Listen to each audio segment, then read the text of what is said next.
Sir, why is there no body in Mr. Shakespeare's jacket? Yeah, and why are his arms so big and sir, why have they cut his neck? Oh, boys and girls, this is obviously the work of one very bad engraver.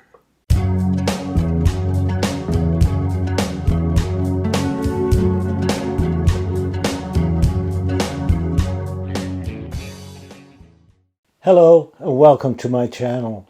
My name is Fred Fox. I'm a retired librarian who's had an interest in Elizabethan history my whole life and a particular interest in Shakespeare's biography these past 25 years.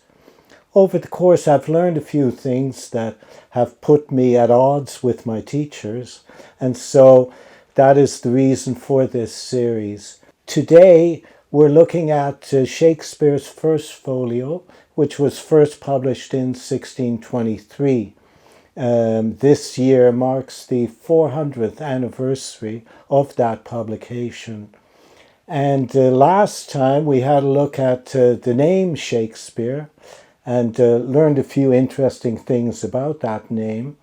And today I want to continue down the title page and have a look at the image that appears.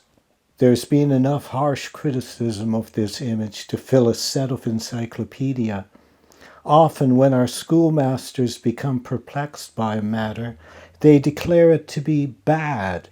Now, in keeping with this intellectual simplicity, as a horde, our teachers pounce upon the engraver, treating him like some inferior Dutch DP working here well beyond his abilities. For starters, let's learn to say his name right. It's Marten Droeshout. If you're Dutch, then you can say it in the Dutch way, which is Marten Droeshout. But for English speakers, Marten Droeshout is enough. Anyway, let's continue. What I'm going to argue now is that this image represents, in fact, a most unusual and difficult commission. Some teachers tell their students that Droeshout made the face up, perhaps from some oral description, but this is clearly wrong. The folio makers obviously had access to the portrait of William Shaxper, the man from Stratford, done, analysis indicates, between 1600 and 1610, well before the engraving. When we compare the two images closely, we see the emerging commission. The features of the inner face of the portrait are copied exactly, point for point. The eyes, the nose, the philtrum, the lips, and the cheeks. The transfer was probably done with the camera obscura. There is the shift of Shakespeare's left eye, which the painter had somewhat misplaced, giving Master William a somewhat roguish look. But now the folio makers went further. They requested the head be given a haircut. The earring was removed. And then, as a special request, they asked that the beard and mustache be replaced with something entirely new, an upturned mustache and a goatee. We see what the folio makers had in mind when we consider the monument that was being sculpted at this same time for the Stratford Monument. It was a style that had only recently come to the attention of the English court when painter Anthony van Dyck sent a portrait of himself sporting his new style.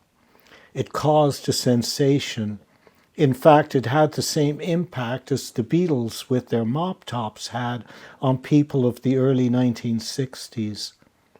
Perhaps the sculptor of the monument, Gerard Johnson, had seen the Van Dyck portrait and so had a better idea of what such a new style upturned mustache looked like. Our engraver Marten Droeshout, it appears, had not seen, and was relying on a verbal description of what such a Van Dyck looked like, and he would, unfortunately, get it wrong. He imagined each bristle of hair pointing straight up into the air. This stage of the engraving was used for the initial run of title pages, and that is why it survives. But very soon it was decided that this was a gaffe too far, and so the engraver was requested to hide the misunderstanding by adding a lot of shading to the mustache area, the chin, and the side of the head. If you ask me, it kind of ruins the engraving, but so be it. But the folio makers were not yet done. Strangely, the jacket, or doublet as it was called at that time, has no body in it, and the arms look like tree trunks. And most remarkably, Master William's neck has been cut, and the head somewhat lifted from the shoulders. Now, no engraver would take it upon himself to present the memory of a noted person in this manner and have it still be acceptable. This was all at the request of the folio makers. And other than the misunderstanding over the upturned mustache, they got exactly what they wanted. Perhaps we thought we were coming to a straightforward memorial site, but early indicators say we are on satirical ground here. And what are the folio makers satirically trying to tell us? I believe, all things considered, they would have us know that Master William is the face of the enterprise. His oversized arms suggest he did much of the heavy lifting, but he was not the body. Well, this is all rather strange. Last time I told you that the man from Stratford did not use the name Shakespeare in his day-to-day life, always calling himself and signing as William Shakespeare. And now today I'm telling you that the image of him that we have indicates he was the face of the enterprise, but not the body. This is all a little bit weird, but bear with me, because next time we're going to turn the page and start to get a few answers. Last time I recommended reading a few of Sir Philip Sidney's sonnets alongside Shakespeare's, and today my reading recommendation is going to be reading the opening several pages, say, of Sir Philip Sidney's Arcadia. Now, online you'll find the new Arcadia and an old Arcadia. It doesn't matter which one you read, either one is fine. It's really all about just letting those words roll around in your mouth and in your brain, and just seeing what kind of poetry is at work there. Anyway, thank you for all your attention and hope to see you next time. Thank you for coming. Bye-bye.